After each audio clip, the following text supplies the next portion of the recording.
The Texas sun was a relentless hammer on the back of Kalen's neck as he wrestled with the rotted wooden post.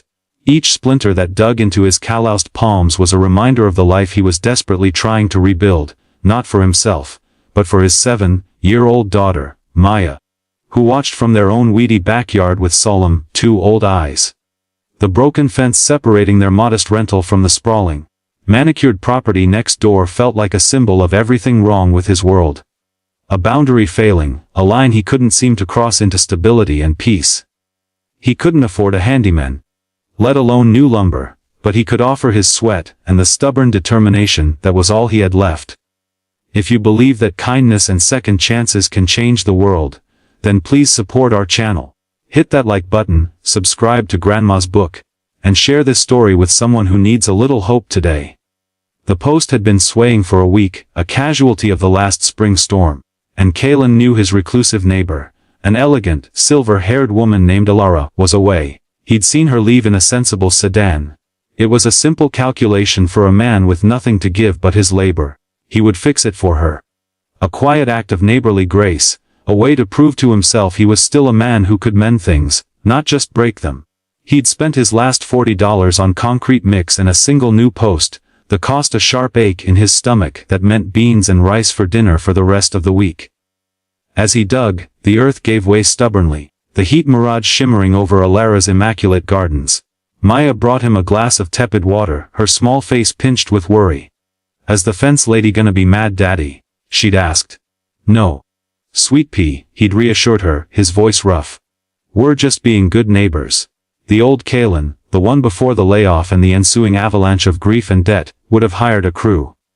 Now, he was the crew. His muscles burned and his shirt was plastered to his back. He was so focused on tamping down the concrete around the new post, that he didn't hear the quiet purr of the luxury car rolling up the long, hidden driveway of Alara's property, nor the soft click of the garden gate. He only looked up when a shadow fell over his work. Alara stood there, not in the simple clothes he'd vaguely imagined, but in a linen dress that whispered of quiet money, her expression unreadable behind sunglasses. Kalen's heart sank, embarrassment heating his cheeks. He braced for a cool question, a demand to know what he was doing on her property. Instead, she removed her glasses, revealing eyes the color of a summer sky, etched with fine lines that spoke of laughter and sorrow in equal measure. "You're repairing my fence," she said, her voice soft, not with frailty, but with a profound and surprising warmth. It wasn't a question. Kalen stumbled over an explanation, gesturing to his house, to Maya's tiny face now peeking from behind the curtains. I saw it was broken. I had some time." He hid his raw, blistered hands behind his back. Alara's gaze didn't leave his face. She looked past his embarrassment, past the sweat and the struggle, and seemed to see the very core of his weary effort. "No one has done something so quietly kind for me in a very long time," she said, her voice thick with an emotion he couldn't place. "Thank you, Kalen." She knew his name. He was too stunned to speak as she turned and walked towards her house, leaving him standing in the sun, confused and profoundly seen. The next morning, a contractor arrived at Kalen's door. "Ms. Thorne sent me," the man said, nodding towards Alara's house. "She has a list." That list turned out to be a miracle. Over the next week, a new roof was installed, the leaky faucets were fixed, and the ancient, wheezing air conditioner unit was replaced with a modern, silent one. Kalen tried to protest, to march over and tell her it was too much, but the contractor just smiled. "She's not the kind of woman you say no to, son. And she said to tell you that good neighbors look out for each other." It was only when Kalen, overwhelmed, went to the local hardware store to at least try to pay for the fence materials himself that he understood the scale of his miscalculation. The owner, when Kalen mentioned Alara Thorne's name, let out a low whistle.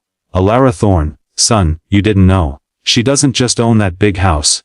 She owns this plaza, the new community center, half the downtown storefronts. She pretty much owns half the town."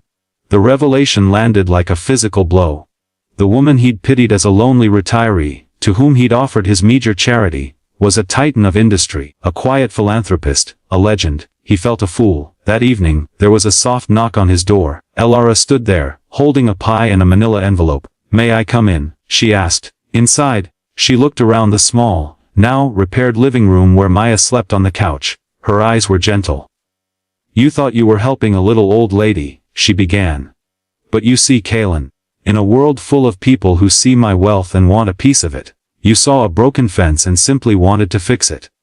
You gave me a gift far more valuable than any property, a moment of pure, unasked for kindness. She handed him the envelope. Inside were the paid, in full receipts for every repair, and a single key. The old Miller place, she said. It's yours. It's a small house, but it's on a good piece of land. A place for Maya to grow. Consider it an investment in a good man.